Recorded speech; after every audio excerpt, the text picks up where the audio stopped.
Sir, pakawalan niyo po ako. Maawa po kayo sa akin, sir. Wala po akong kasalanan. Hindi po ako pumatay kay Wally, sir. Maniwala kayo. Hindi ko po yun magagawa. Inosente po ako, sir. Tumigil ka na. Huwag mo na sayangin ang laway mo. Lahat ng kriminal, sinasabi na inosente sila. Sir, nagsasabi po ako na totoo, sir. Maniwala po kayo sa akin, sir. Tama na, tama na. Sige na. Pumasok ka na sa kulungan mo. Malakas na itinulak si Marcos ni PO1 Soto papasok sa selda matapos nito yung buksan. Malakas naman na napasubsob si Marcos sa sahig dahil sa lakas ng pagkakatulak sa kanya at dahil kanina pa rin nanginginig ang mga tuhod. Abot langit ang tensyon na nakalukob sa buo niyang katawan. Amoy pawis, kalawang at panis na pagkain ang paligid. Nang muling isenarado ang selda, ay mabilis na tumayo si Marcos. Mahigpit niyang hinawakan ang rehas at inalug-alug yun ng malakas. Pakawalan niyo po ako rito! Wala po akong kasalanan! Pakawalan niyo ako rito! Nanginginig ang boses ni Marcos habang mahigpit ang kapit niya sa mga rehas. Wala po akong kasalanan! Hindi po ako pumatay, maniwala kayo! Pakawalan niyo ako rito! Biglang nag-angat ng tingin ang nag-iisang preso na kasama roon ni Marcos mula sa isang sulok. Matanda na ito. May puti na ang buhok, ngunit matikas pa rin ang tindig. Tumigil ka na. Kahit anong gawin mo, kahit anong sabihin mo, walang maniniwala sa'yo. Humarap si Marcos sa lalaki. Pero totoo po sinasabi ko. Hindi ako dapat narito. Wala akong ginawang masama. Ay nako. Wala na silbi sa salita mo rito. Kahit magpaliwanag ka na magpaliwanag, kriminal ka na sa mga mata nila. Natigilan si Marcos. Ang walang tigil na pag-agos ng luha ay sinabayan ng malamig na pakiramdam ng kawalan ng pag-asa. Unti-unti siyang naupo sa malamig na sahig habang ang likod ay nakasandal sa rehas. Pero hindi ako dapat nandito. Wala talaga akong kasalanan. Napatulala si Marcos. Bumalik sa isip niya ang alaala ng gabing yon. Ang gabing nagpabago sa kanyang buhay. Nasa bahay noon si Marcos nang marinig niya ang sigaw ng kapitbahay na si Wally. Malakas at puno ng takot ang sigaw, kaya mabilis siyang tumakbo palabas habang dala ang itak na ginagamit sa pagtatrabaho bilang tagagapas ng damo. Puno ng kadiliman ang paligid, ngunit nakita niya si Wally na nakahandusay sa lupa.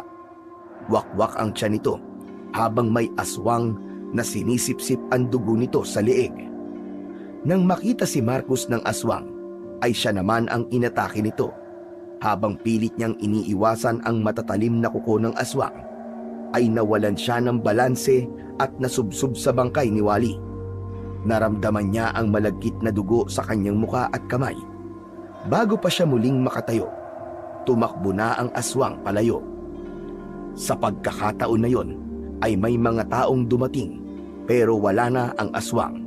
At dahil siya ang nakita ng mga tao na nasa tabi ng bangkay ni Wally at may hawak pa siyang itak, ay siya ang pinagbintangan ng mga ito na pumatay kay Wally. Hindi kumibo si Antonio mula sa pagkakaupo niya sa sahig. Walang tigil ang pag-agos ng luha sa kanyang mga mata habang unti-unti niyang naramdaman ang bigat ng realidad na wala nang makikinig at maniniwala pa sa kanya. Unang gabi ni Marcos sa loob ng kulungan at tanging ang mga hilik ng kasama niyang preso ang kanyang naririnig. Nakahiga si Marcos sa maliit na higaan. Pilit ipinipikit ang mga mata, ngunit hindi niya magawang makatulog. Ang kanyang dibdib ay tila may mabigat na batong nakadagan. At ang mga alaala ng gabing yon ay paulit-ulit na bumabalik sa kanyang isipan. Ang dilim ng paligid, ang sigaw ni Wally at ang aswang. Lahat ng yun ay hinding-hindi niya makakalimutan habang siya ay nabubuhay. Kung hindi dahil sa aswang na yon, wala sana ako rito ngayon. Mariing pumikit si Marcus, ngunit lalo lang luminaw ang imahe ng aswang sa kanyang isipan. Naramdaman niya ang galit na bumangon sa kanyang dibdib. Parang apoy yun na lumalagablab at unti-unting nilamon ang takot at hinanakit niya. Makalabas lang talaga ako rito. Hahanapin at papatayin kitang hayop ka. Ngunit ang galit ay biglang napalitan ng hilakbot nang siya ay nakatulog na. Sa kanyang panaginip, naroon siya muli sa lugar kung saan natagpuan niya ang bangkay ni Wally. Maliwanag ang buwan at naroon ang aswang. Nakaluhod at sumisipsip ng dugo mula sa bangkay. Biglang lumingon ng aswang sa kanya at mabilis siyang sinugod. Biglang nagising si Marcus nang may yumugyug sa kanyang balikat. Sa pagmulat niya ay sumalubong sa kanya ang mukha ng preso na kasama niya sa selda. Binabangungot ka! Panay ang ungol mo, kaya ginising na kita. Napaupo si Marcus sa sulok ng higaan. Itiniklop niya ang mga tuhod at niyakap ang mga yon habang malakas na nanginginig ang buo niyang katawan. Makinig ka sa akin, bata. Hindi ko alam kung ano ang kwento mo. Ngunit, mapapahamak ka rito kung magpapadala ka sa takot mo. Kung gusto mong mabuhay, matuto kang harapin kung ano man ang kinatatakutan mo. Hindi sumagot si Marcus. Patuloy lang siyang nanginginig.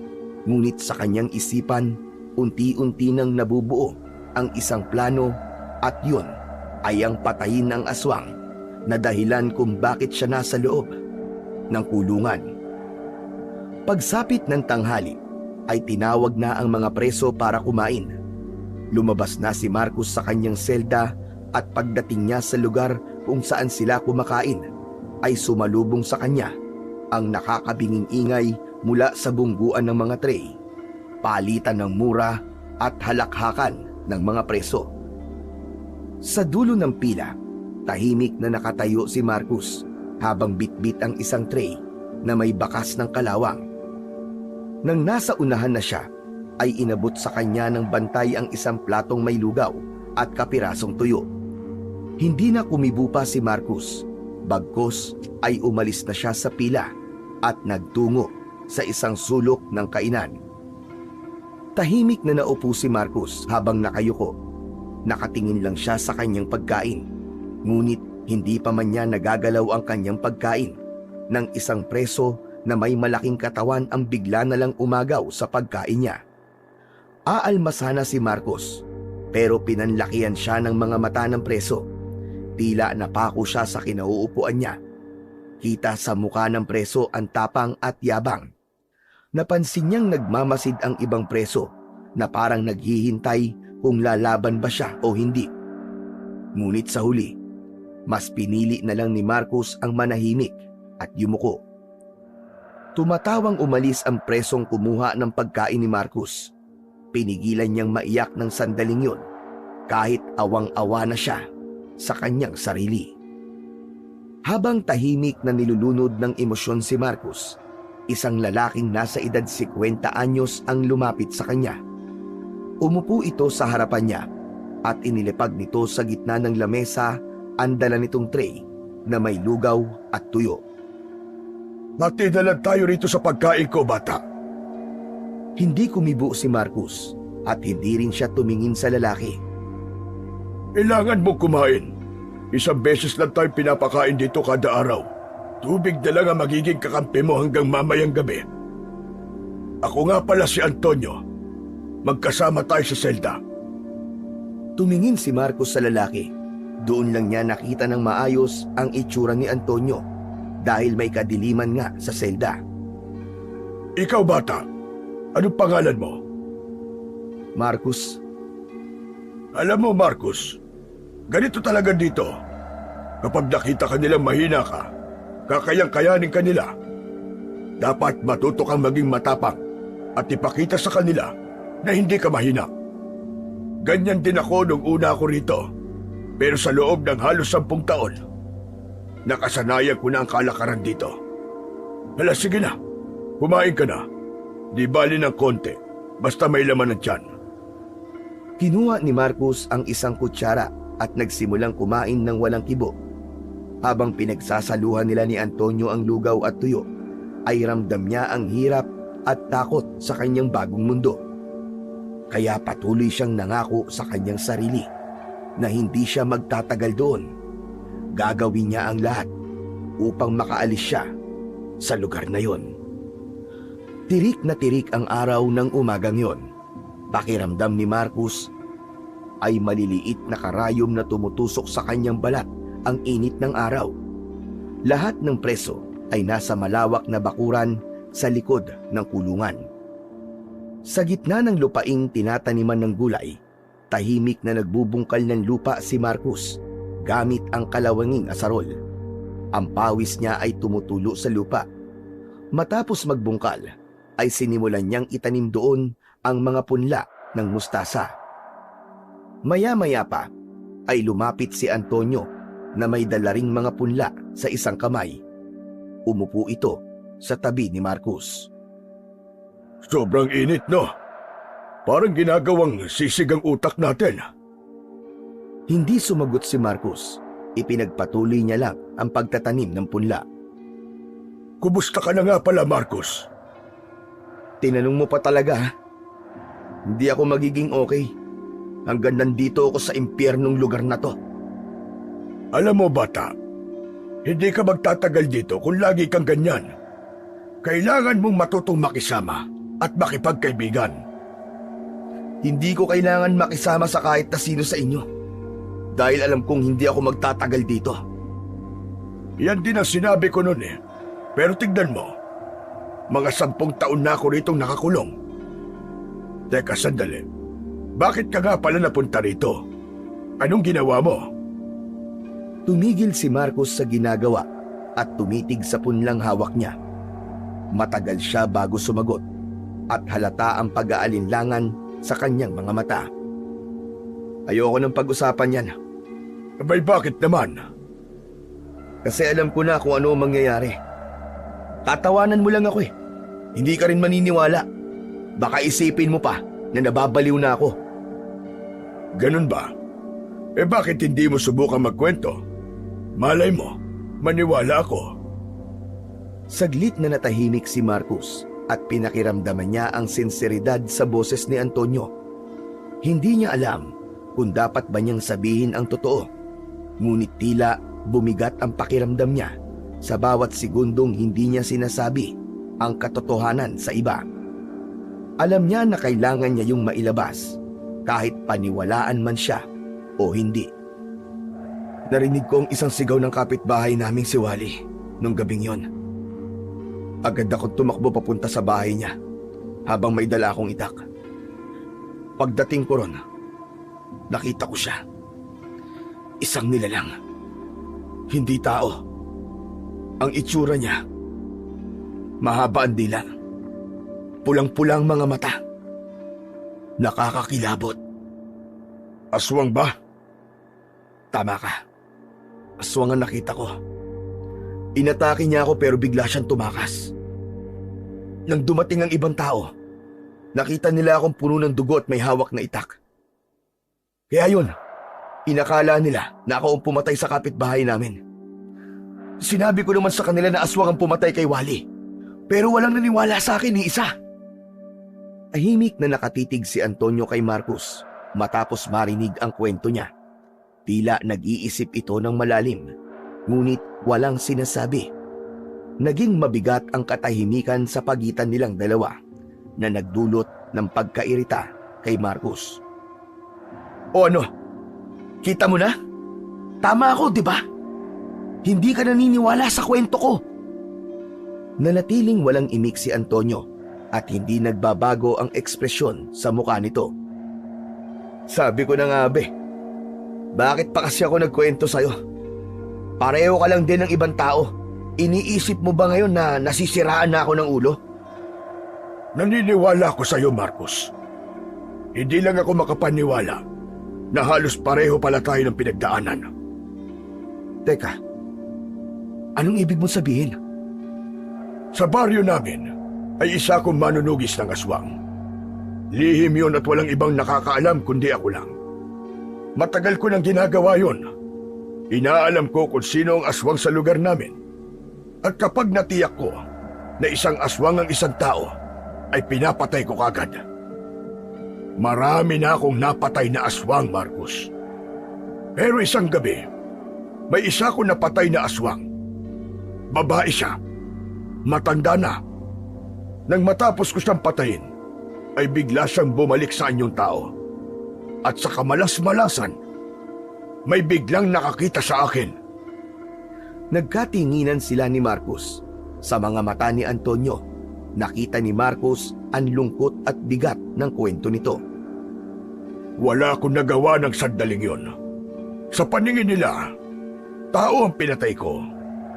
Pero hindi nila alam kung anong klaseng halimaw siya bago ko siya napaslang. Kaya heto ako ngayon, nakakulong tulad mo. Kung ganun, hindi pala ako nag-iisa. Hindi ka nag-iisa, Marcus. Kaya naniniwala ako sa kwento mo. Unti-unting nawala ang pag-aalinlangan ni Marcus kay Antonio. Sa pagkakataong yon, nagsimulang bumukas ang puso niya para magtiwala. Sa kabila ng lahat, naramdaman niya na hindi lang pala siya ang may ganung kwento na nakulong ng dahil sa isang aswang. Ang mga unang linggo ni Marcus sa kulungan ay nagmistulang isang bangungot na hindi niya kayang takasan. Araw-araw ay puno ng hamon mula sa masangsang na amoy ng selda, sa isang beses na pagkain kada araw, hanggang sa pangaapi ng mga mas matatagal na preso. Minsan pa nga, bigla na lamang siyang sinisigawan ng mga yon, tinutulak o binabato ng kung ano-ano. Isang gabi, habang tahimik siyang nakaupo sa isang sulok, nilapitan siya ng 3 preso na kilala bilang siga sa kulungan. Binugbog siya ng mga yon ng walang dahilan, ngunit dumating si Antonio at iniligtas siya nito. Dahil sa insidenteng yon, unti-unting lumapit ang loob ni Marcus kay Antonio. Kay Antonio natagpuan ni Marcus ang proteksyon na kailangan niya habang nasa loob siya ng impyernong lugar na yon. Sa paglipas ng mga araw, ay natutunan ni Marcus ang pasikot-sikot ng buhay sa kulungan. Kasama si Antonio, natutunan niyang maging matalino sa pakikitungo. Sa mga gabing hindi makatulog si Marcus dahil sa bigat ng kanyang iniisip, si Antonio ang palagi niyang kasama. Sa kabila ng malamig at nakakatakot na mundo ng kulungan, natagpuan ni Marcus kay Antonio ang isang kaibigang maaasahan. Mabilis na lumipas ang mga taon. Nasanay na si Marcus sa buhay niya sa kulungan. Ngunit hindi pa rin nawala sa utak niya na darating ang araw na makakalaya rin siya. Ang dating malinis na mukha niya ay nag-iba na. Humaba na ang kanyang balbas at kumapal na ang kanyang bigote. Ang dating patpati niyang katawan ay lumaki at nagkaroon na ng muscle dahil sa mabibigat na trabaho nila sa lugar na yon. Isang umaga, kagaya ng nakagawian, ay nasa taniman ng gulay si Marcus kasama ang ibang mga preso. Pawisan siya at halos tuyo na ang lalamunan sa sobrang uhaw habang nagbubungkal ng lupa gamit ang lumang asarol.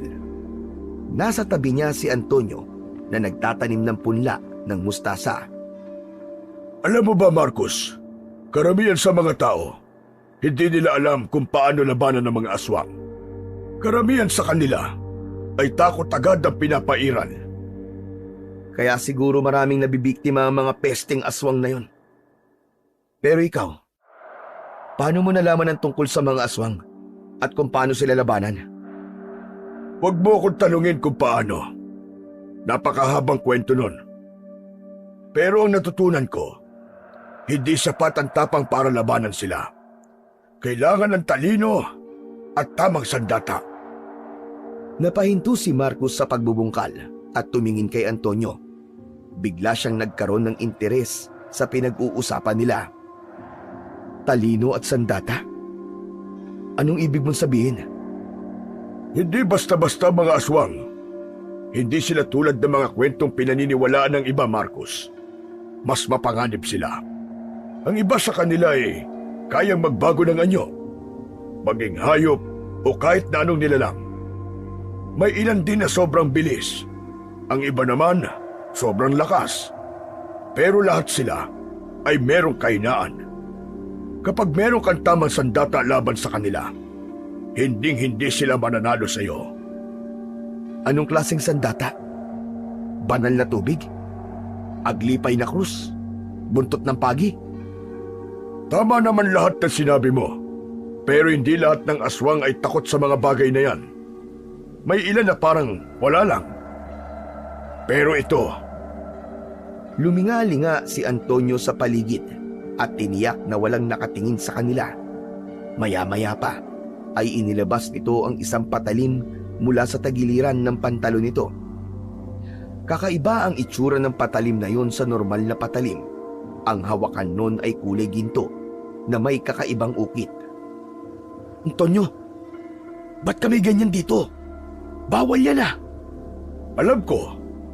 Pero ito ang paborito kong sandata laban sa mga aswang. Ang asawa ko nagpuslit ito papasok dito. Alam niyang hindi ko kaya mabuhay dito nang wala ito. Sa lahat ng ginagamit ko sandata laban sa mga aswang, ito ang pinaka-epektibo. Sa kasamaang palad nga lang, hiwalay na kami ng asawa ko dahil nakahanap na siya ng iba. Kaya hindi niya na ako dinadalaw dito. Anong meron sa patalim na yan? Yan ang paborito mong sandata laban sa mga aswang? Alam mo, Marcos, gawa ito sa isang espesyal na uri ng metal. Hindi ko alam kung saan eksaktong nakuha ang materyales. Pero ang sabi ng gumawa nito, ito raw ang pinakakinatatakutan ng mga aswang. Nasubukan ko na ito na maraming beses. At lahat ng aswang na nakalaban ko gamit ang patalim na ito. Walang nakaligtas ni isa.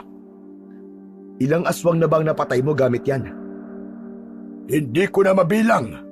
Masyado na silang marami, Marcos.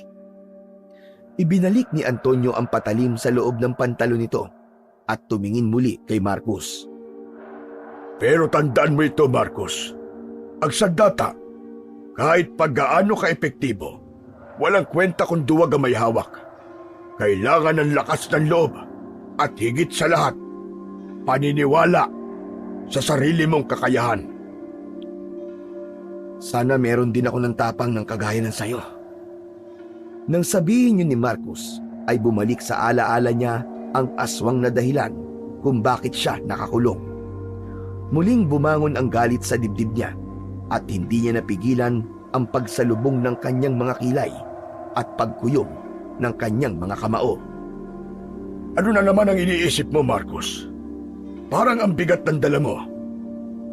Bigla ko kasing naalala yung aswang na pumatay kay Wally. Sa tuwing naiisip ko ang hayop na yun at kung bakit ako nandito sa impyernong lugar na to, parang gusto kong sumabog sa galit. Tumigil si Antonio sa ginagawa at tumingin kay Marcos na parang naghihintay ng kasunod na sasabihin. Alam mo, Antonio, sa sandaling makalabas ako sa lugar na to, ay babalik ako sa lugar namin at pagbabayarin ko ang aswang na yun. Sisiguraduhin kong hindi na siya makakapanakit pa ng iba. Malakas ang kutob ko na hanggang sa panahong ito ay buhay pa rin siya at patuloy pa rin siya ng bibiktima ng mga inosenteng buhay. Sigurado ka bang kaya mo, Marcos? Hindi basta-basta ang pagharap sa aswang. Alam ko, pero wala na akong ibang gusto kundi ang wakasan ng kasamaan niya. Kung yan talaga ang plano mo, kailangan mo maganda. Hindi sapat ang galit para labanan ng isang aswang.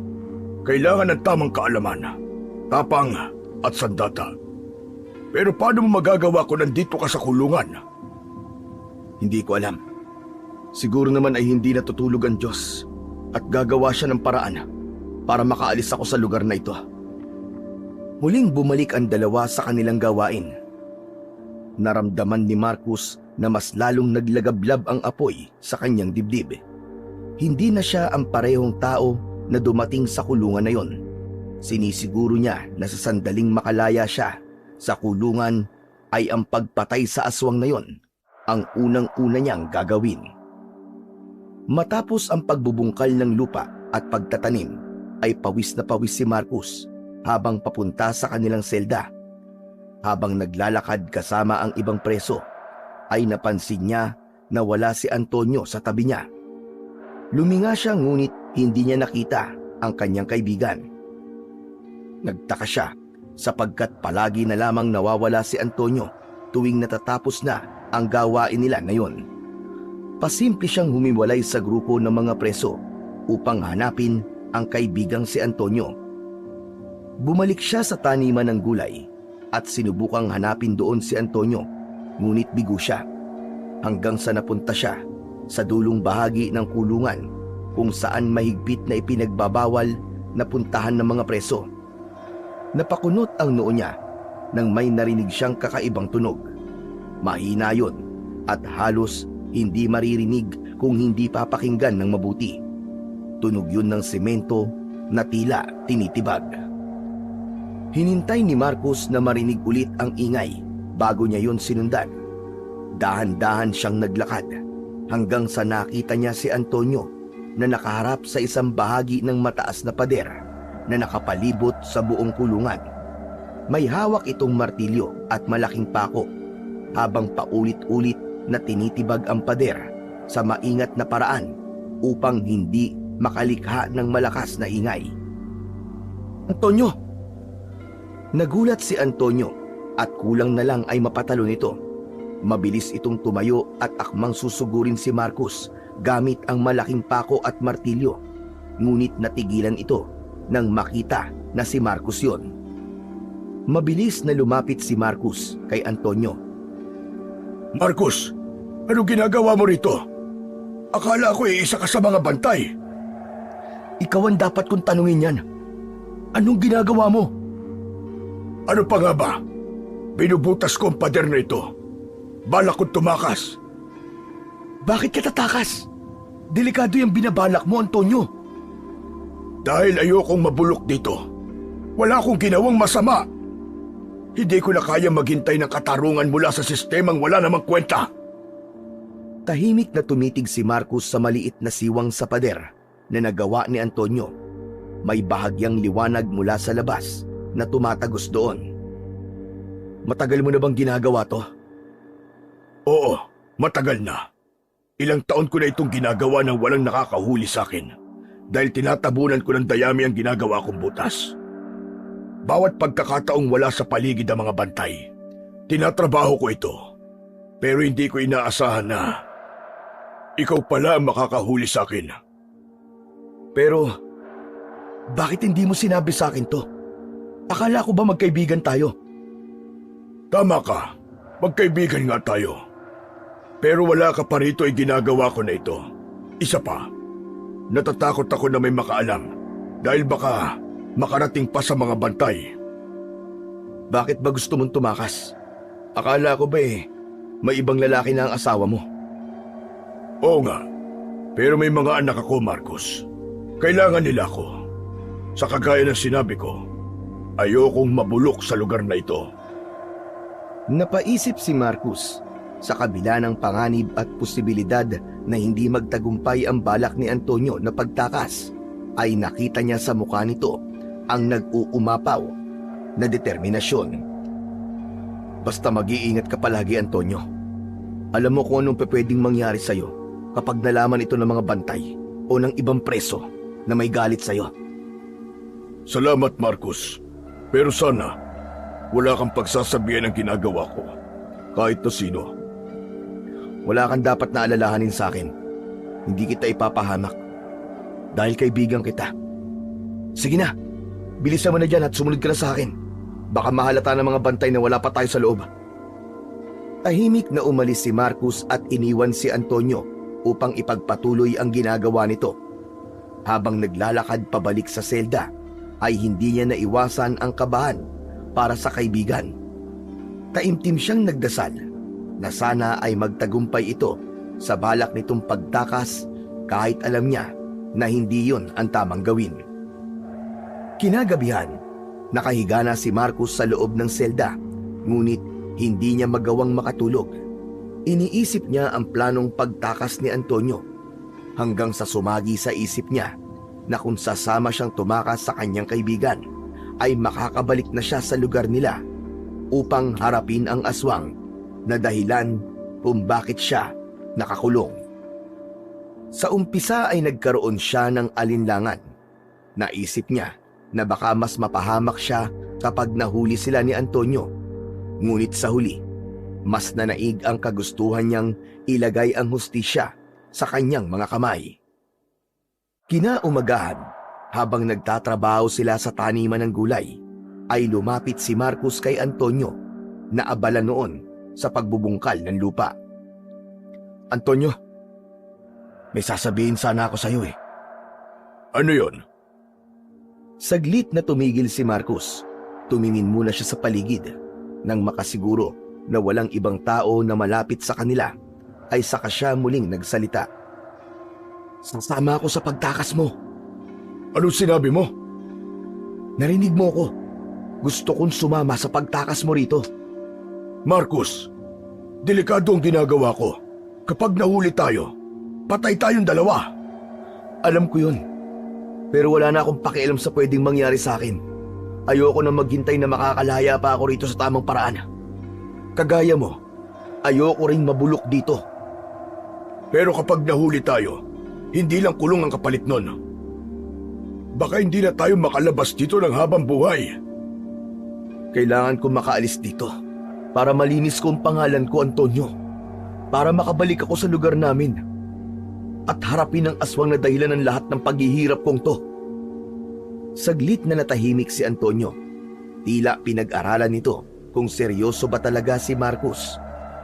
Maya-maya pa ay tumango ito, bagamat halata sa mukha nito ang pag-aalala. Sige, pero kailangan mo sumunod sa lahat ng sasabihin ko. Wala kang gagawin ng wala kong utos. Naiintindihan mo? "Oo, naiintindihan ko, Antonio." Malapit na matapos ang butas. Ilang gabi na lang, makakalabas na tayo dito. Matagal ko nang pinag-aaralan ng galaw ng mga bantay. Kaya alam ko kung kailan sila nagpapalit ng ship. Doon tayo aalis, kapag sigurado kung walang makakakita sa atin. "Sige, tatandaan ko yan. Salamat, Antonio." Huwag ka munang magpasalamat. Kapag nasa labas na tayo, saka mo ko pasalamatan. Ipinagpatuloy ni Marcos at Antonio ang pagbubungkal nang masita sila ng isang bantay dahil sa pag-uusap nila. Habang magkasama silang nagbubungkal ng lupa, tahimik ngunit puno ng determinasyon si Marcos. Alam niyang mali ang tumakas, ngunit sa pagkakataong yun, alam niya na yun lamang ang paraan para makalaya na siya sa kulungan na yun. Simula noon, kapag merong pagkakataon ay palihim na nagtutungo sina Marcos at Antonio sa butas sa pader. Likas na matalas si Antonio sa pagmamasid sa paligid.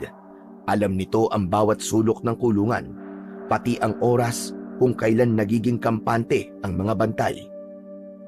Habang lumilipas ang mga araw, lumalaki na ang butas sa pader. Mabagal man ang kanilang pagpapalaki sa butas, ay alam ni Marcos na sapat na ang progreso na yon para bigyan sila ng pag-asa. Hindi lamang ang pader ang unti-unting nabubuksan, pati ang ugnayan ni Marcos at Antonio ay nagiging mas malapit sa isa't isa.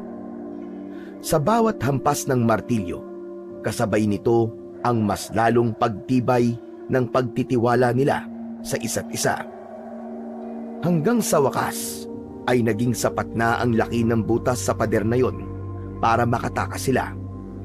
Habang pabalik sila sa kanilang selda, ay binulungan ni Antonio si Marcos. Handa ka na ba, bata? "Mamayang gabi na ba?" Oo, kapag tulog na ang lahat. Kinagabihan, dahil sa labis na pagod, ay hindi na iwasan ni Marcos na makatulog. Naramdaman na lang niya ang mahinang pagyugyug ni Antonio sa balikat niya. Pagbukas ng mga mata niya, ay agad na sumenya si Antonio na huwag siyang maingay. Agad naman na bumangon si Marcus. Pilit niyang inalis ang takot at kaba sa kanyang dibdib. Pinanood niya si Antonio habang maingat na inalis ang rehas sa bintana ng kanilang selda. Inalis ko na dati ang mga tornilyo ng rehas na to para hindi tayo mahirapan. Tahimik na inalis ni Antonio ang rehas ng bintana. Pagkatapos alisin, sumilip muna si Antonio sa labas at siniguradong walang tao. Ako muna, tapos sumunod ka kagad. Maingat na umakyat si Antonio sa bintana at tumalon pababa. Sumunod naman kagad si Marcus. Sa labas ng selda ay sinalubong sila ng malamig na hangin. Tahimik silang gumalaw at iniwasan nila ang mga lugar na iniilawan ng mga bantay mula sa watchtower. Nagtago muna silang dalawa sa likod ng mga drum na nakatambak. Ilang hakbang na lang sila mula sa butas ng pader na natatakpan ng dayami. Ramdam ni Marcus ang bilis ng tibok ng kanyang puso habang nakatingala sa watchtower. Ang ilaw mula roon ay walang tigil sa pag-ikot. Kita rin niya ang anino ng bantay na naroon. Antonio, gaano katagal bago mawala ng bantay yung tore? Ilang minuto lang ang tatagal niyan. Maya-maya ay bababa na yan para magkape. Tahimik silang naghintay. Makalipas ang ilang sandali, ay bumaba na sa watchtower ang bantay. Oras na, Marcus! Takbo! Nagmamadaling tumakbo sina Marcus at Antonio patungo sa butas sa pader. Nang makarating sila roon, ay mabilis nilang inalis ang mga dayami na nakatakip doon. Nang tumambad sa kanila ang butas sa pader, ay hindi napigilan ni Marcus ang maluha dahil abot kamay na niya ang kalayaan na ilang taon nang ipinagdamot sa kanya. Marcus, ikaw na mauna. Pero paano ka? Susunod ako. Basta bilisan mo lang. Mabilis na lumabas si Marcus sa butas. Mas malamig ang hangin sa labas ng kulungan at halos hindi makapaniwala si Marcus na nakalabas na siya. Tumayo siya saglit at huminga ng malalim. Maya-maya pa ay lumingon siya pabalik sa butas. Ngunit hindi pa man nakakagalaw si Antonio ay isang malakas na putok ng baril ang yumanig sa katahimikan ng gabi. Sinundan yun ng napakalakas na sirena na halos bumasag sa kanyang mga tenga. Antonio! Bilisan mo na! Lumabas ka na! Mabilis na sumilip si Marcus sa butas at bumilis ang tibok ng puso niya nang nakita niya ang mga pulis na papalapit sa kinaroroonan ni Antonio. Babalikan sana ni Marcus si Antonio para tulungan pero pinigilan siya nito. Hindi! Diyan ka lang, Marcus! Huwag kang aalis dyan! Biglang hinugot ni Antonio ang patalim mula sa bewang nito at itinapon yun kay Marcus. Agad yung sinalo ni Marcus. Antonio, lumabas ka na rin! Malapit na sila! Bilisan mo! Huli na ang lahat para sa akin, Marcus. Halos hindi makapagsalita si Marcus. Sa kabila ng kaba at takot, ay hindi niya kayang iwanan ang taong tumulong sa kanya mula nang makulong siya. Hindi kita iiwan, Antonio! Magkasama tayong lalabas dito! Makinig ka sa akin, Marcus. Hindi ko na kailangan ng kalayaan. Ang kailangan ko, makaganti ka. Gamitin mo ang patalim na yan upang wakasan ang buhay ng aswang na gusto mong patayin. Narinig nila ang papalapit na yabag ng mga pulis. Sige na! Umalis ka na, Marcus! Tumakbo ka na! Mula sa butas ay kitang-kita ni Marcus kung paanong tutukan ng baril ng mga pulis si Antonio. Wala nang nagawa si Marcus ng mga oras na yon, kundi tumakbo kahit labag yun sa kanyang kalooban. Nasa isip niya na hindi niya pwedeng sayangin ang pagod ni Antonio ng ilang taon upang gawin ang butas na yon. Tumatakbo si Marcus sa talahiban. Ilang beses siyang nahiwa ng matatalas na talahib, ngunit hindi niya yon ininda. Agad niyang isinuksok ang patalim na ibinigay ni Antonio sa likod ng bulsa ng kanyang suot na pantalon. Hanggang isang malakas na putok ng baril ang yumanig sa buong pagkatao ni Marcus. Isang matalim na sakit ang naramdaman niya sa kanyang balikat nang tumama ang bala ng baril doon. Napatigil siya sa pagtakbo at napahawak sa bahagi kung saan tumama ang bala. Ramdam niya ang pagtagas ng mainit na dugo sa kanyang kamay. Hindi ko pwedeng biguin si Antonio. Hindi ako maaaring sumuko. Muling nagpatuloy sa pagtakbo si Marcos. Alam niya na nakasunod sa kanya ang mga bantay sa kulungan. Naging madulas at maputik na ang lupang kanyang tinatapakan hanggang sa biglaang natapilok siya at nawala ng balanse. Dumulas siya pababa sa gilid ng talahiban.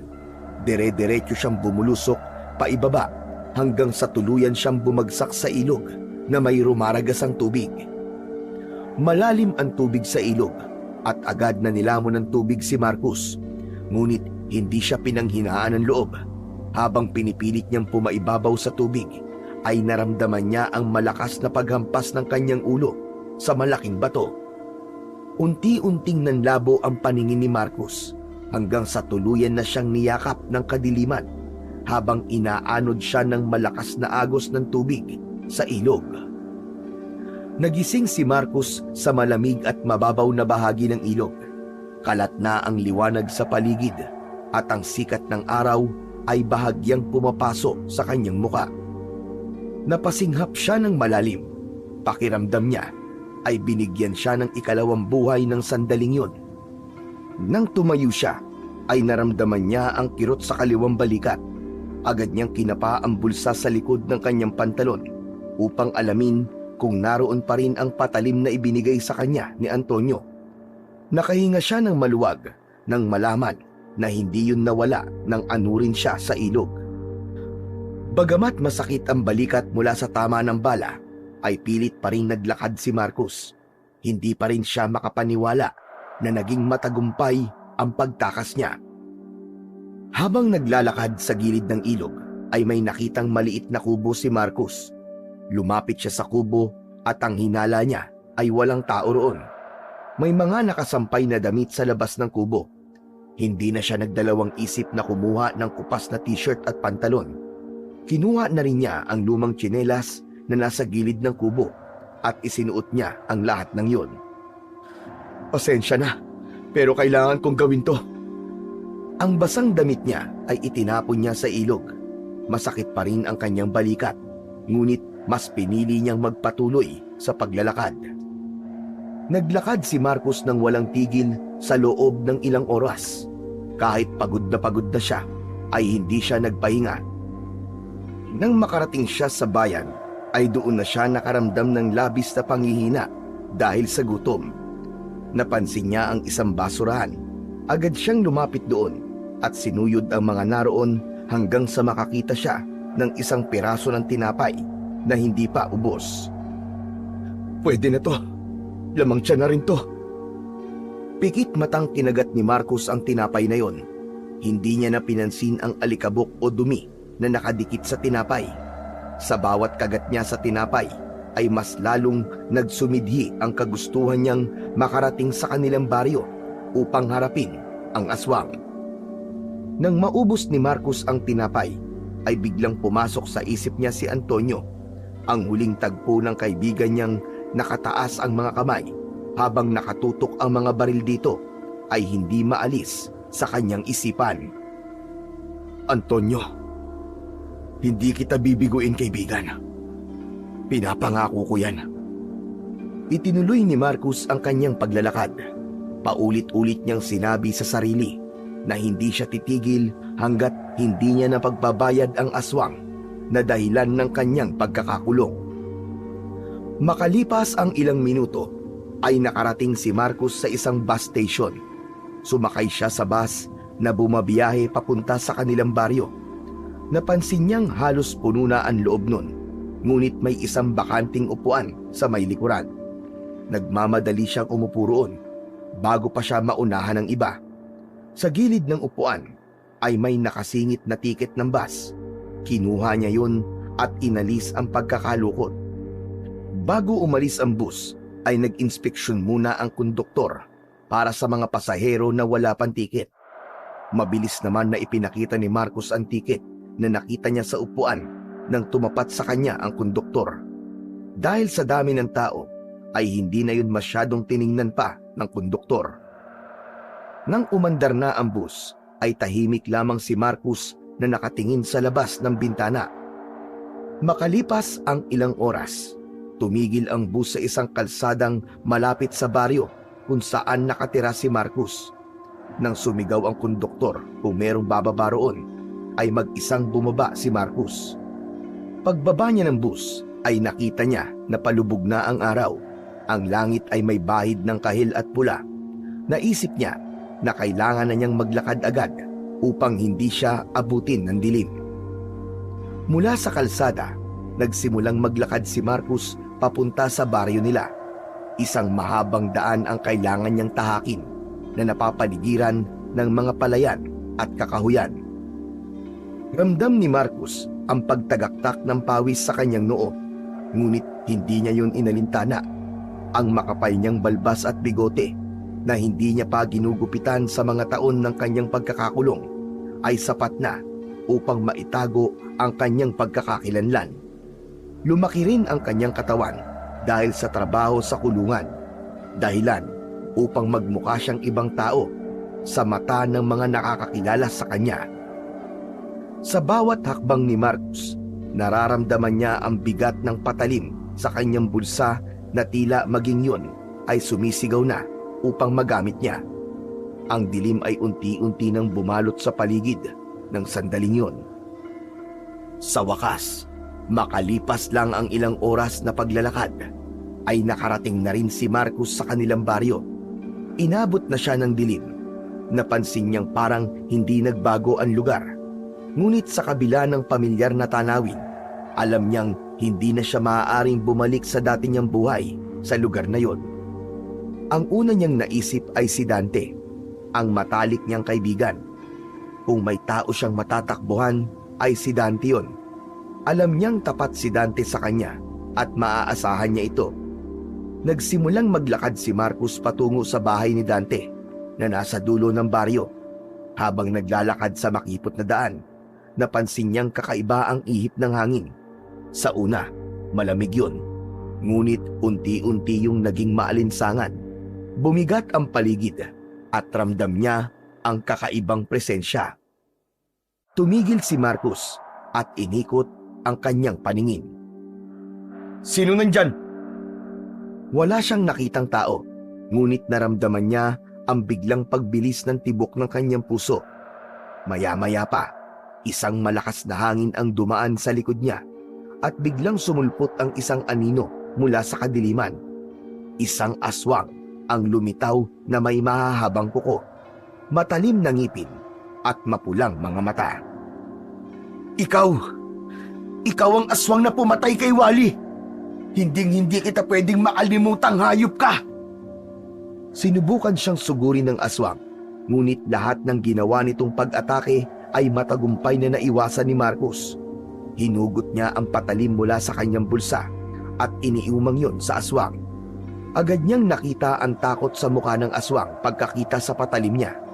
Doon niya nalaman na totoo ang sinabi ni Antonio na kinatatakutan ng mga aswang ang patalim na yon. Umatras ang aswang. Tumakbo naman si Marcus pasugod dito, ngunit bago pa siya makalapit ay biglang tumakbo ang aswang palayo. Hindi na nag-aksaya ng oras si Marcus. Hinabol niya ang aswang habang mahigpit niyang hawak ang patalim. "Bumalik ka rito! Harapin mo ako!" Ngunit napakabilis ng aswang. Tumalon ito sa isang makapal na halamanan at mula roon ay tuluyan na itong naglaho.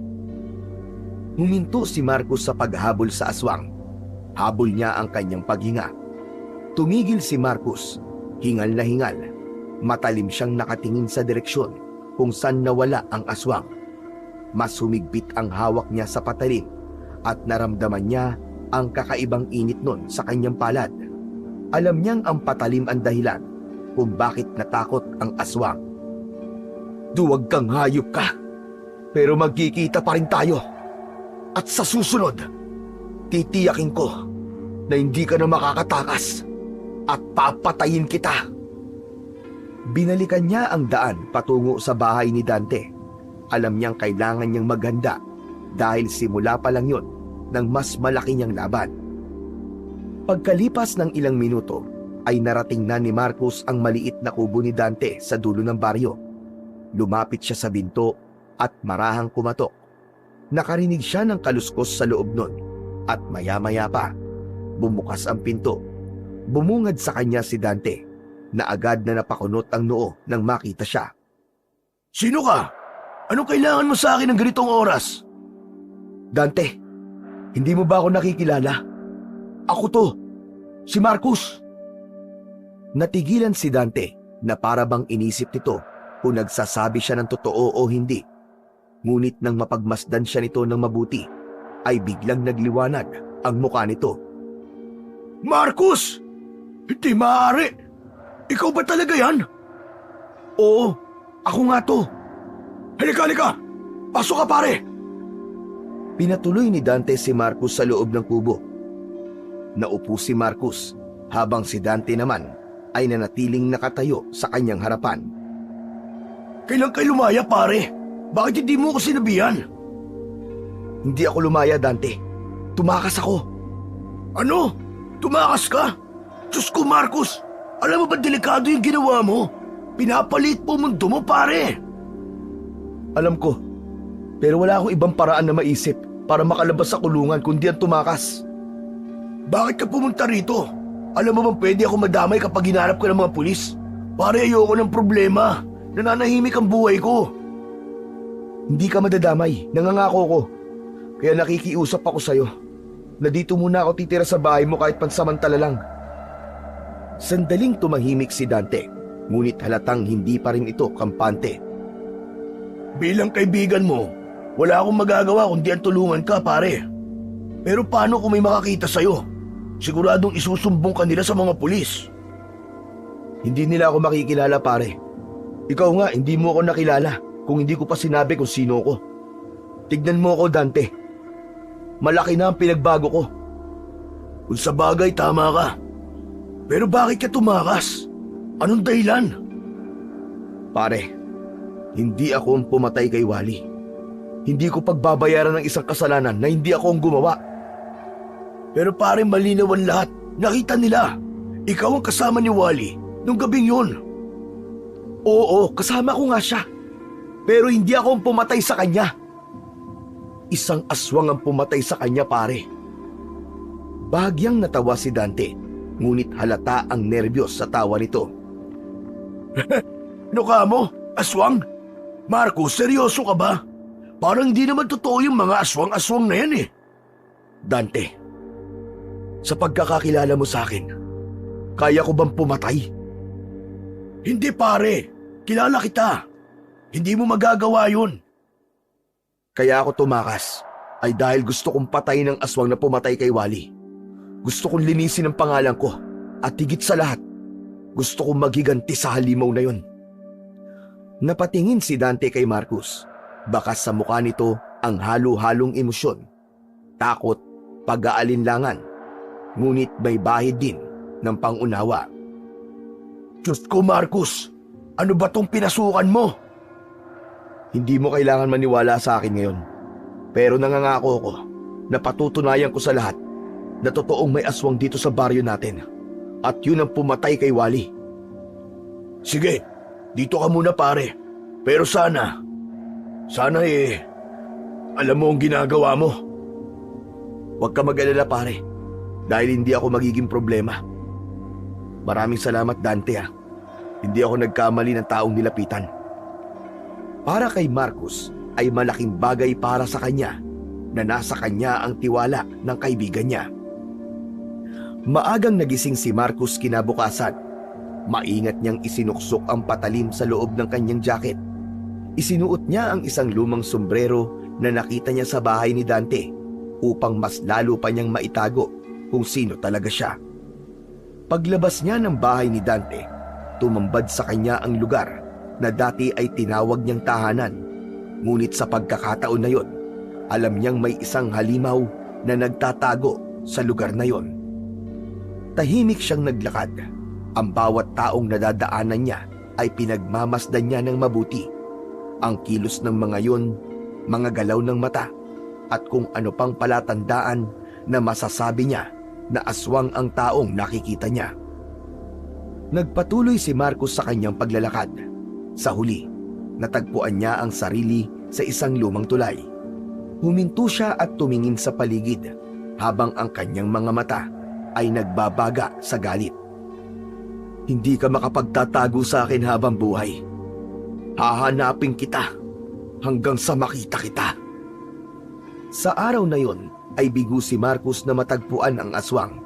Maya-maya ay naglakad na siya pabalik sa kubo ni Dante.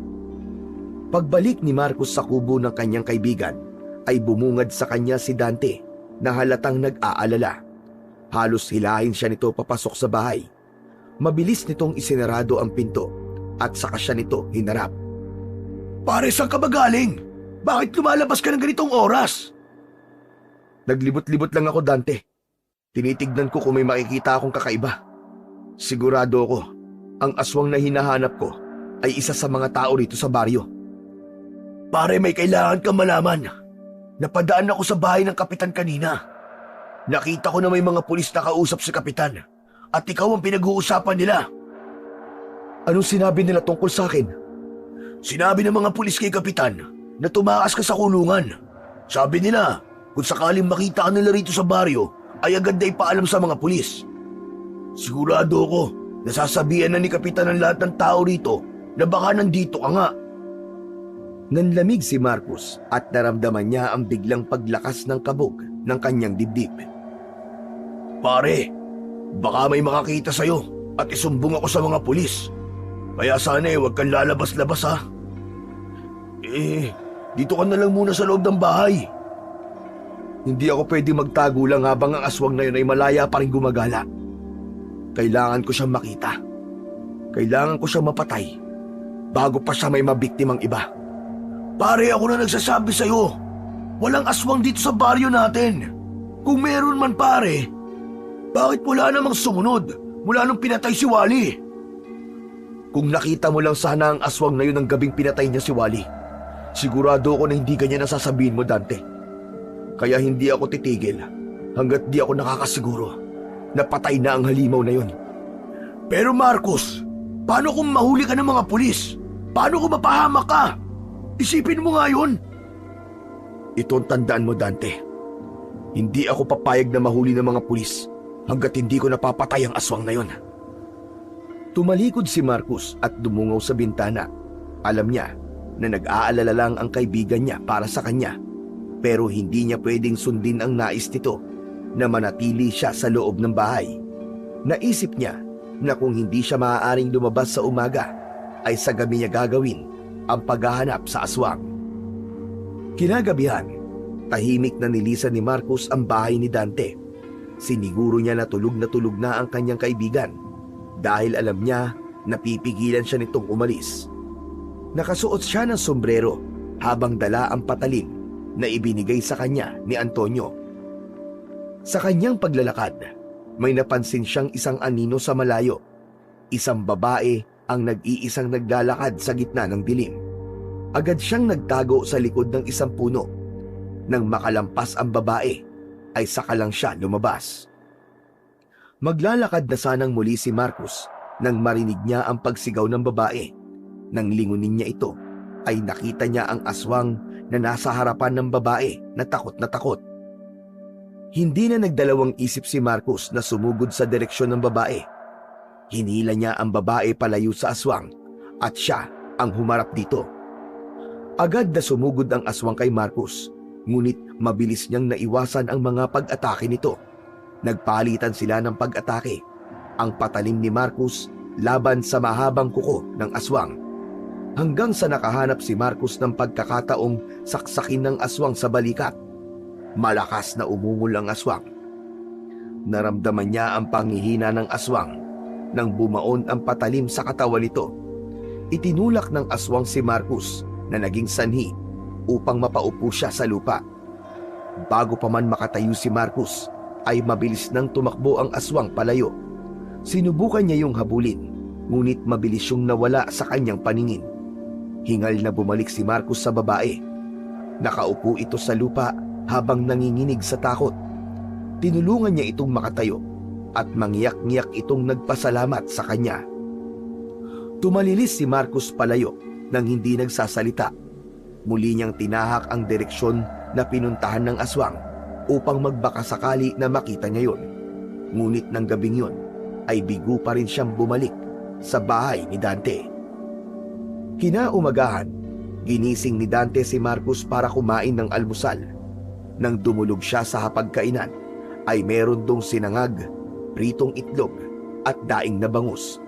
Hindi rin nawala ang mainit na kape. Naging magana sa pagkain si Marcos ng umagang yon. Salamat sa pagkain, Dante.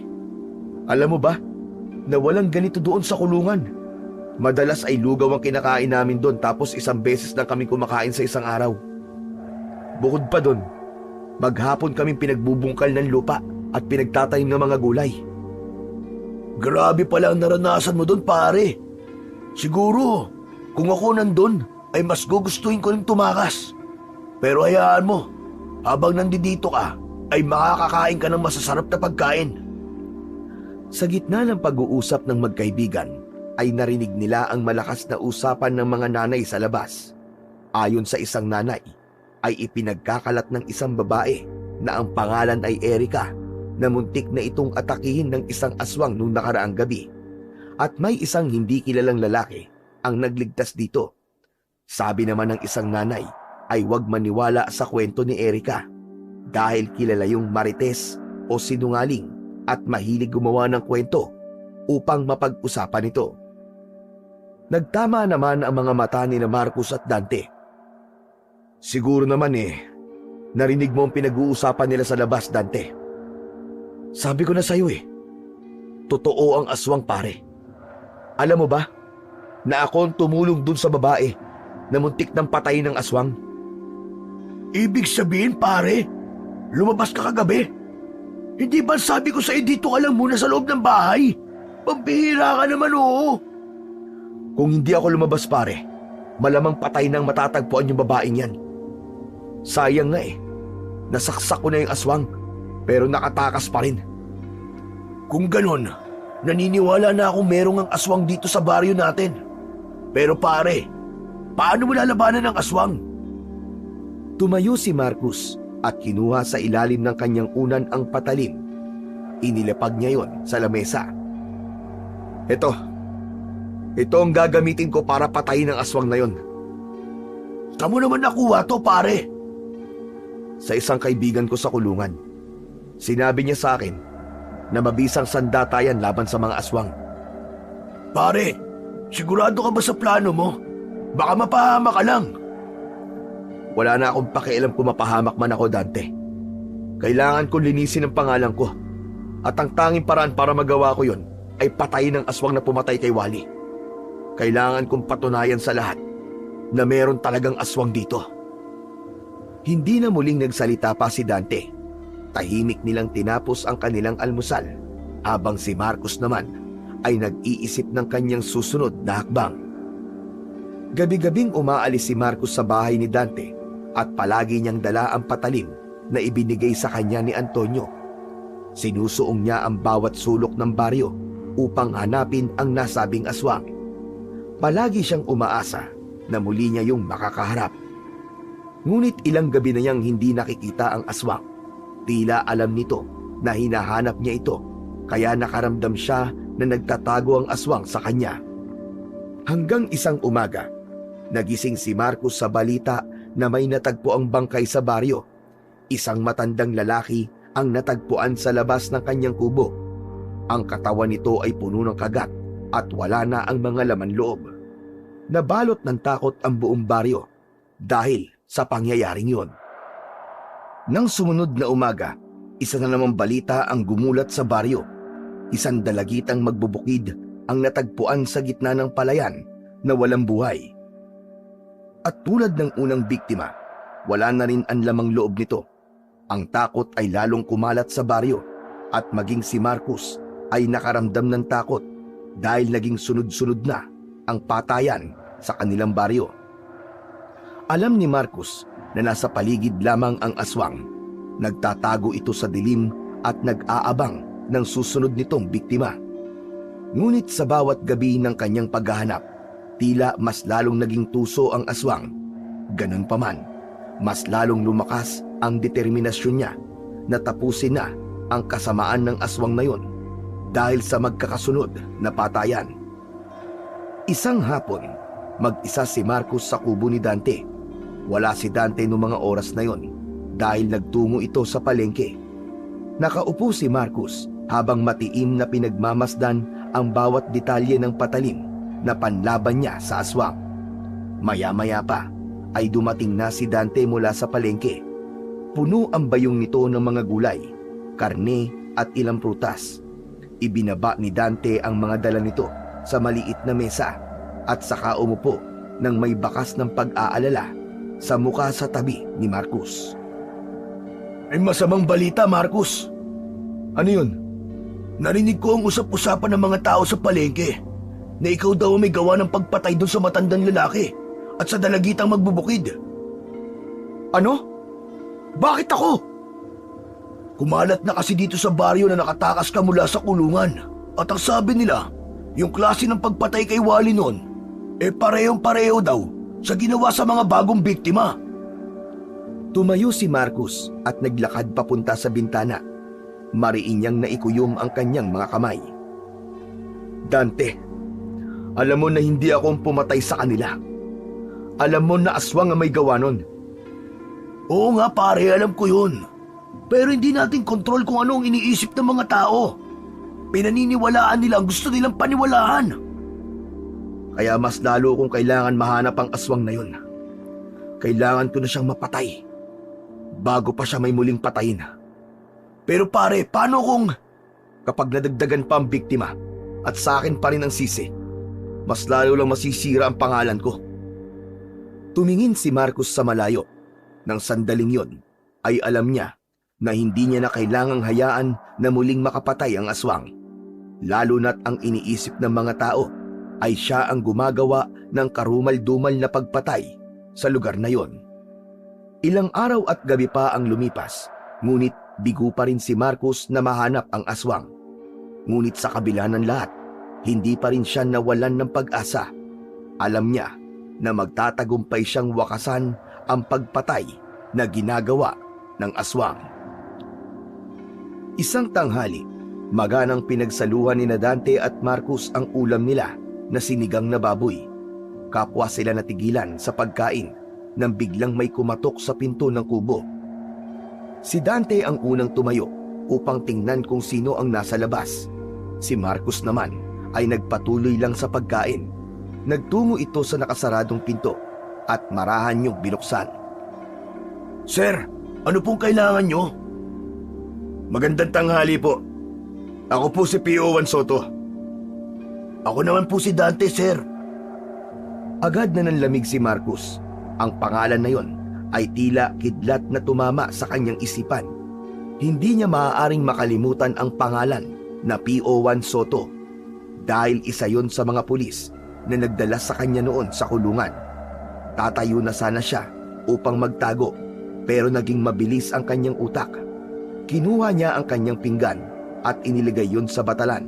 Naisip niya na baka pumasok ang pulis at kapag nakita nito na dalawa ang pinggan na nasa hapag ay magtaka ito. Matapos yun ay nagtungo na si Marcus sa likod ng aparador. Halos hindi na siya humihinga ng sandaling yun. Sir, ano po bang maitutulong ko sa inyo? May hinahanap kaming tao. Nakita mo ba ang taong to? Marcus Robles ang pangalan niya.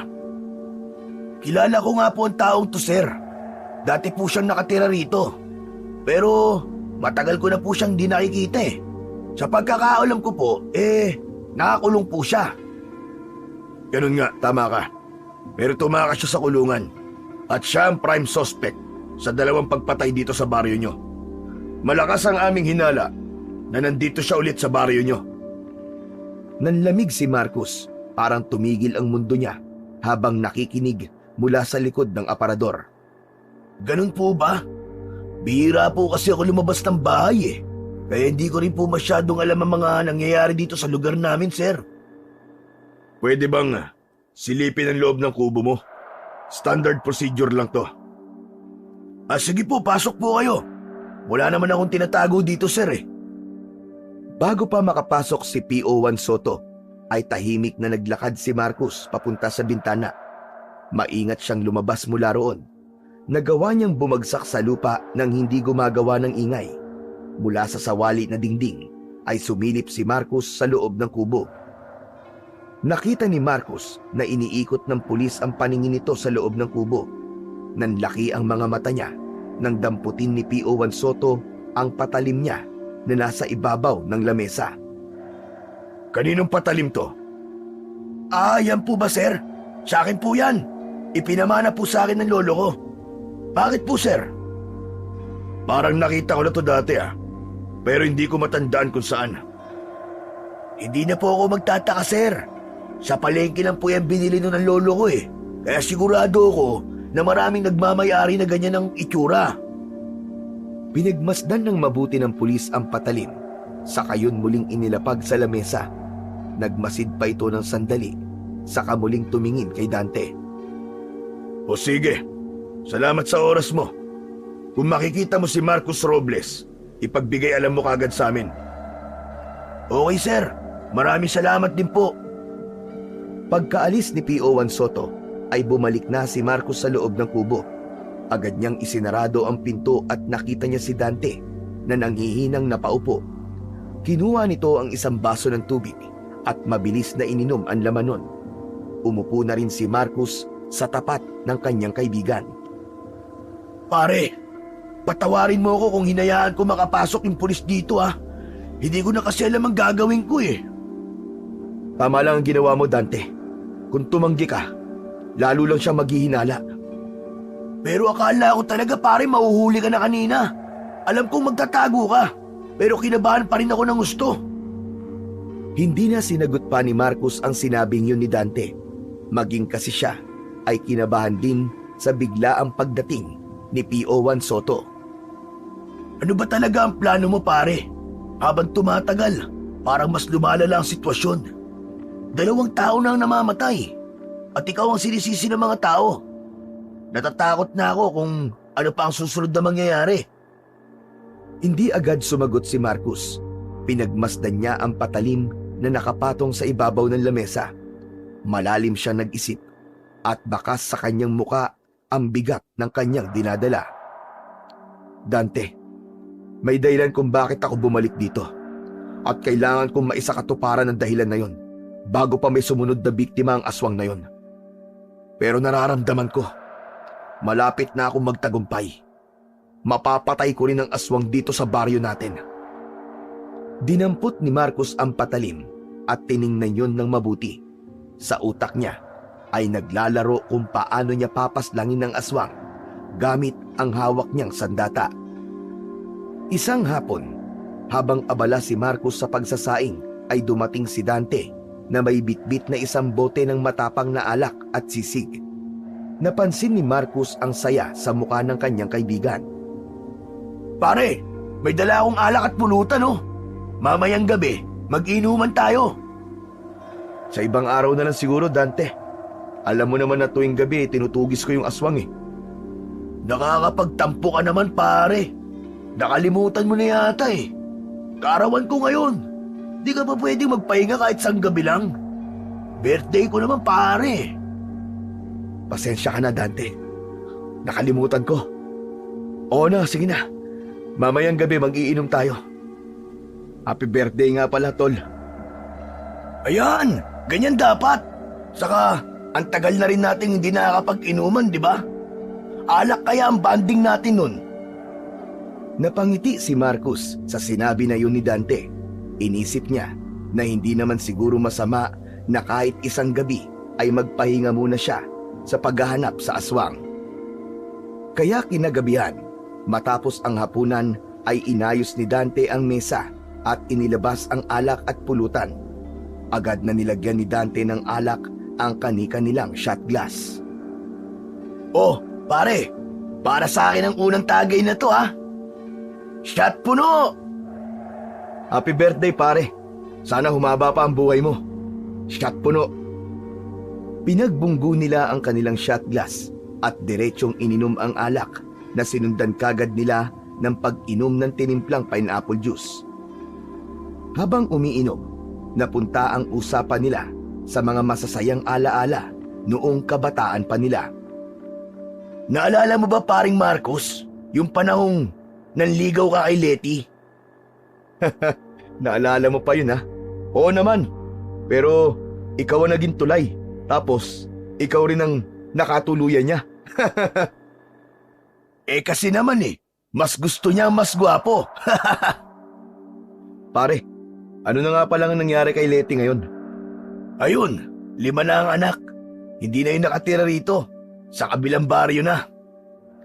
Nagpatuloy ang inuman at habang unti-unting nauubos ang laman ng bote, ay mas naging masaya at magaan ang kwentuhan nila. Makalipas ang ilang oras, ay naubos na nila ang isang bote ng alak. Nakaramdam na ng pagkalasing si Marcos, kaya nagsabi na siya kay Dante na matulog na sila. Pumayag naman si Dante dahil anito ay lasing na rin siya. Tumayo si Marcos at bahagya nang umiikot ang kanyang paningin. Nagtungo siya sa papag na nasa isang sulok at agad na humiga. May ngiti sa kanyang labi nang pumikit dahil sa gabing yun ay payapa ang isip niya at sandali niyang nakalimutan ang pagtugis niya sa aswang. Sa gitna ng mahimbing na tulog ni Marcos ay tila may napakalakas na puwersang humila sa kanya para magising. Sa pagbukas ng kanyang mata ay nagimbal siya nang makita ang aswang na nakadukwang sa kanya. Halos ilang dangkal na lang ang layo ng matutulis nitong ngipin sa kanyang muka. Nawala ang pagkalasing ni Marcos at kusang kumilos ang kanyang katawan. Mabilis niyang inabot ang patalim na nakasiksik sa ilalim ng kanyang unan.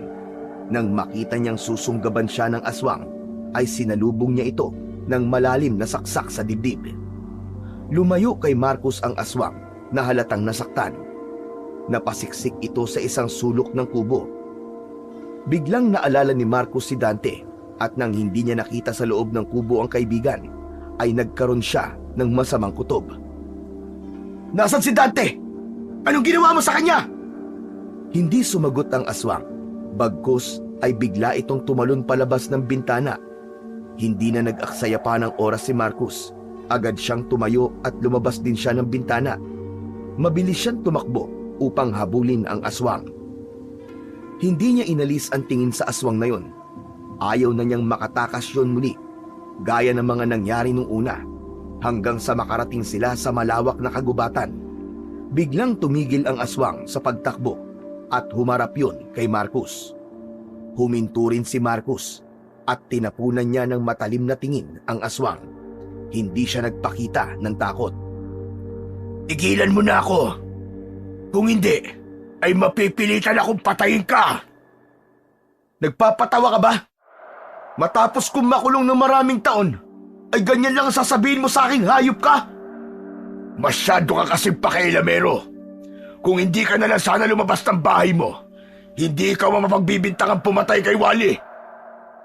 Hindi na nagsalita si Marcos at hinanda niya ang sarili dahil alam niyang hindi yun magiging madaling laban. Sa likod ng kanyang isip ay naroon pa rin ang pangamba niya para kay Dante. Ngunit buo na ang kanyang loob na tapusin na ang aswang sa gabi na yon. Mahigpit ang pagkakahawak ni Marcos sa patalim habang unti-unti siyang lumalapit sa aswang na nananatiling nakatayo. Nang ilang dipa na lamang ang layo niya sa aswang, ay saka siya sumugod ng mabilis at sinubukan niyang saksakin ng aswang. Ngunit sa bilis ng aswang, ay nagawa nitong makaiwas sa pag-atake ni Marcos. Tumalon ang aswang palayo kay Marcos at agad ding tumakbo pabalik. Hindi inasahan ni Marcos ang galaw na yun ng aswang, kaya ang naisipan niyang gawin ay tumakbo. Pero pagtalikod niya, ay naramdaman niya ang pagbaon ng matatalim na kuko ng aswang sa kanyang likod. Napaluhod si Marcos sa lupa. Ramdam niya ang umiigting na kirot sa likod niya habang ang mainit na dugo ay umaagos mula roon. Mabilis siyang humarap sa aswang at kahit sugatan ay tumayo pa rin siya. Umalis ka na sa baryong to kung gusto mo pa mabuhay. Kalimutan mo na lang ang lahat. Hindi mo ako matatalo, Marcos. Sa tingin mo ba, ganun lang kadali kalimutan ang lahat, hayop ka? Sisiguraduhin ko na mamamatay ka na ngayong gabi! Muling sumugod si Marcos ng mabilis at mas determinado. Sa pagkakataong yun ay tumama ang kanyang patalim sa mukha ng aswang na nag-iwan ng malalalim na sugat mula sa kilay pababa sa pisngi. Napasigaw ang aswang sa labis na sakit. Biglang nagbago ang kilos ng aswang. Mas agresibo, mas malakas, at mas mabilis. Sinugod nito si Marcos at bago pa man siya makaiwas, ay naramdaman niyang hawak na ng aswang ang kanyang leeg. Isinandal siya nito sa isang malaking puno. Naramdaman ni Marcos ang higpit ng pagkakasakal ng aswang sa kanyang leeg habang itinataas siya nito mula sa lupa. Habang tumatagal, ay pahigpit ng pahigpit ang pagkakasakal ng aswang kay Marcos. Ngunit hindi pa rin siya nawalan ng pag-asa. Kahit pakiramdam niya ay mawawala na siya ng ulirat ng sandaling yon. Hindi ko intensyon na pumatay ng kahit na sino nung bumalik ka sa baryong to, Marcos. Ginawa ko lang yon para muli kang paghinalaan ng mga tao. Gusto ko lang na umalis ka na rito. Biglang pumailan lang ang dalawang magkakasunod na putok ng baril. Nanlaki ang mata ng aswang at naramdaman ni Marcos ang pagbitiw nito sa kanyang leeg. Muling tumapak ang mga paa niya sa lupa. Hindi na nag-aksaya pa ng oras si Marcos at nilaslas niya ang leeg ng aswang gamit ang patalim. Sumirit ang dugo nito at padapa itong bumagsak sa lupa. Doon niya nakita ang dalawang tama ng bala ng baril sa likod ng aswang. Hanggang sa nakita ni Marcos si PO1 Soto na may hawak na baril at naglalakad palapit sa kanya. Nakaramdam ng kaba si Marcos at inisip niya na tumakas sa pulis, pero tila may kung anong pumigil sa kanya para gawin niya yon. Bakit mo ako tinulungan? Nang makita ko ang patalim sa bahay ni Dante, ay naging pamilya rin sa akin. Pagkaalis ko sa bahay na yon, ay doon ko naalala na minsan ko nang nakita yun kay Antonio. Hindi ko siya sinita kasi alam ko naman na hindi mahilig sa gulo si Antonio sa loob ng kulungan. Alam kong pamilyar yon at doon ko napagtanto na baka ibinigay sa iyo ni Antonio ang patalim niya nung tumakas ka. Nagmanman ako kanina sa labas ng bahay ni Dante hanggang sa nakita ko na may aswang na lumabas sa bintana at sinundan ko yon. Ngayon, naniniwala na ako sa iyo, Marcos. Totoo nga ang aswang at hindi ka ang pumatay noon kay Wally at sa iba pa. Sa gitna ng pagsasalita ni PO1 Soto, ay napansin nila na unti-unting nagbago ang anyo ng nakadapang aswang hanggang sa tuluyan na yung bumalik sa pagiging tao. Sa wakas, malalaman na natin kung sino ang hayop na aswang na to. Lumapit si Marcos sa katawan at itinihaya niya yon upang makita nila kung sino yon. Ganun na lang ang pagkagimbal niya nang makita ang muka ng aswang. Dante? Hindi! Hindi! Hindi maaari! Dante! Bakit? Dante! Agad na niyakap ni Marcos ang walang buhay na katawan ni Dante habang walang tigil ang pagdaloy ng kanyang mga luha. Patawarin mo ako, Tol! Hindi ko alam! Hindi ko alam! Sa puntong yun, tila biglang lumiwanag ang lahat ng mga tanong sa isipan ni Marcos. Ang babala ng aswang na umalis siya, ang mga pagtatangkang takutin siya upang iwan ang baryo. Lahat ng yun ay dahil ayaw siyang saktan ni Dante. Lumapit si PO1 Soto kay Marcos nang bahagyang humupa ang kanyang emosyon at tinapik siya nito sa balikat. Marcos, kahit alam kong inosente ka, pero kailangan mo pa rin bumalik sa kulungan. Kung inosente ako, bakit kailangan ko pang bumalik sa kulungan? Kailangan nating sundin ang tamang proseso. Alam kong hindi ka nagkasala, ngunit may sistema tayong kailangan respetuhin. May kapatid akong abogado at mahusay siya. Kakausapin ko siya para tulungan ka. At nangangako ko, Marcos, titestigo ko para patunayan na wala kang kasalanan. Tahimik na tumango si Marcos. Pinunasan niya ang kanyang mga luha at hinawakan ang malamig na kamay ni Dante sa huling pagkakataon. Patawad, Dante. Sana, sa kabila ng lahat ng to, mahanap mo ang kapayapaan. Tahimik na nanatili si P.O. Juan Soto sa tabi ni Marcus at hinayaan lang siya nitong ipagluksa ang kamatayan ng kanyang matalik na kaibigan sa sarili niyang mga kamay. Agad na ibinalik ni P.O. Juan Soto si Marcus sa kulungan kasama ang bigat ng kanyang konsensya at ang alaala ng pagkakaibigang nasira dahil sa isang malupit na katotohanan. Sa kulungan ay muling nagkita sina Marcus at Antonio. Doon ay sinabi ni Marcus ang buong pangyayari, kung paano niya napatay ang aswang at kung paano niya nalaman na ang nilalang na yun ay ang matalik niyang kaibigang si Dante. Malungkot si Antonio sa narinig, ngunit nagbigay ito ng lakas ng loob kay Marcus na magpatuloy at harapin ang bukas. Sa tulong ng abogadong kapatid ni P.O. Juan Soto, muling binuksan ang kaso ni Marcus. Sa mga testimonya at mga ebidensyang nakalap, ay nagpatunay na walang sala si Marcus. Pagkalipas lamang ng ilang buwan, tuluyan nang nakalaya sa kulungan si Marcus. At 1 taon lang ang lumipas, ay si Antonio naman ang pinalaya sa kulungan. Nagpasya ang dalawa na talikuran ang kanilang nakaraan at magsimula ng panibagong buhay. Lumipat sila sa isang lugar na walang nakakakilala sa kanila.